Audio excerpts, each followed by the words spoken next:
que la période des devoirs, c'est pas toujours super palpitant, super intéressant. On n'a pas vraiment le goût de s'asseoir, de prendre du temps pour faire nos devoirs quand on pourrait juste relaxer, écouter des vidéos, écouter la télé, faire n'importe quoi d'autre que étudier. Mais j'ai trouvé une manière pour vous et pour moi de rendre la chose un petit peu plus intéressante et c'est en se faisant notre propre station à devoirs. Donc dans la vidéo, je vous présente comment vous installer, avoir un endroit pour vous, un endroit où est-ce que vous allez rassembler tout le matériel dont vous avez besoin pour faire vos devoirs. Puis moi, là, pour vrai, ça m'a donné beaucoup plus envie de m'asseoir puis de travailler dans mes choses. Moi, c'est sûr que c'est pas une station à devoir parce que j'ai plus de devoirs, mais ça va être une station de planification où est-ce que je vais mettre toutes les choses dont j'ai besoin pour planifier mes cours à l'école.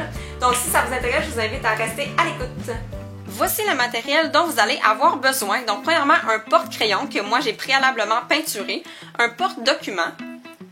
J'ai acheté aussi une petite affiche en ardoise pour pouvoir écrire dessus et un plateau pour mettre toutes les choses à l'intérieur. La première étape, ça va être de venir découper un papier de scrapbook pour pouvoir mettre dans le fond de notre plateau. Puis moi, je ne l'ai pas collé parce que mon papier de scrapbooking, comme vous allez voir à l'écran, il est réversible. Donc, ça me donne l'occasion de changer le fond de mon plateau. Puis même, je peux changer carrément de papier. Ensuite, sur le porte-document, j'ai décidé de venir coller un autocollant qui imite l'ardoise. Donc, je vais pouvoir venir écrire dessus avec de la craie. Moi, j'ai décidé d'écrire dessus les mots à faire parce que c'est là-dedans que je vais mettre tous les travaux que j'ai à corriger, toutes les feuilles que j'ai à faire photocopier, dans le fond, toutes les choses que j'ai à faire durant la semaine. La dernière étape, c'est la plus simple, c'est l'assemblage. Donc, dans mon plateau, je viens mettre mon porte-document, mon porte-crayon, je viens mettre mes stylos, mes crayons à la mine, mes surligneurs, ma règle. Dans le plateau, je vais mettre des post-it, qui est super important quand on est prof. Je mets mon agrafeuse avec ses agrafes, je mets mon liquide correcteur. Je sais pas si on le voit à l'écran, mais je vais aussi mettre une aiguisoire. Et finalement, je vais mettre tous les documents sur lesquels je vais devoir travailler durant la semaine. C'est vraiment des documents que je vais changer selon les choses que j'ai à faire. Donc, voici à quoi ressemble la station à devoir. Vous pouvez la personnaliser selon vos besoins à vous. Là, moi, c'est sûr que c'est toutes des choses que j'ai besoin, moi, en tant que prof, mais vous pourriez ajouter des choses ou enlever des choses.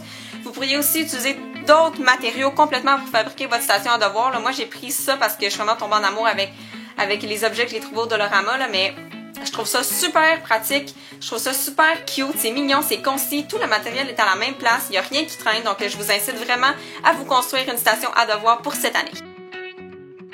Et voilà comment on construit notre propre station à devoir. J'espère que la vidéo vous a intéressé et vous a donné le goût de le faire pour vous-même. Vous n'êtes pas obligé d'utiliser le même matériel que moi, évidemment.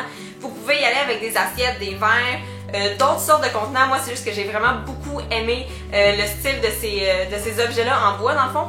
Donc, si vous reproduisez la station à devoir, je vous invite à la prendre en photo et à me l'envoyer soit sur ma page Facebook ou sur Twitter ou sur Instagram. Vous pouvez aussi utiliser le hashtag MarieBackToSchool2015 si vous en avez envie.